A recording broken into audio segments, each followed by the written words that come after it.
बिस्मिल्लाहिर्रहमानिर्रहीम। नाज़रीन, आप देख रहे हैं कि इस वक्त तमाम प्लाजे आपको नज़र आ रहे होंगे आगे पीछे, लेकिन ये जगह आपको खाली नज़र आ रही है दरमियान में।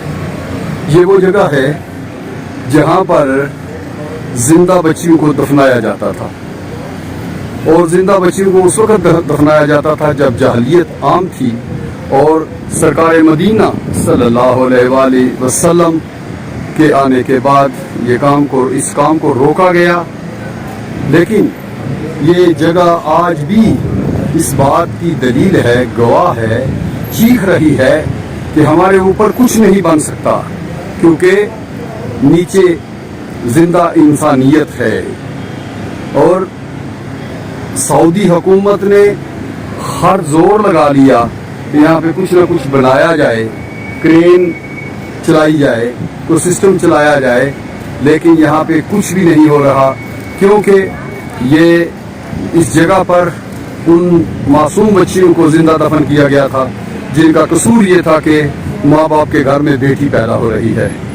तो तारीख इस चीज़ की गवाह है कि उस वक्त 1400 साल पहले की बात है कि बच्चियों को जिंदा दफन किया गया, लेकिन आज भी ये ज़मीन चीख चीख कर कह रही है कि हमारे ऊपर कुछ नहीं हो सकता, क्योंकि नीचे फूल हैं, मासूम फूल हैं, और वो फूल हैं जो ज़माना नबूवत से कुछ देर पहले खिले, कुछ ज़माना नबूवत में खिले। तो हम अपने ऊपर कुछ बनने नहीं देंगे। खुदा की कुदरत है कि कुछ भी नहीं बन सकता। सऊदी हुकूमत ने पूरा जोर लगा लिया है। अल्लाह करीम हमें बेहतर और बेहतरीन रास्ते पर चलने की तौफीक अता फरमाए और नबी करीम सल्लल्लाहु अलैहि वसल्लम की सुन्नत को पूरा करने की तौफीक अता फरमाए। और इस वक्त आप बिल्कुल देख रहे हैं कि आप हरम के सामने हैं।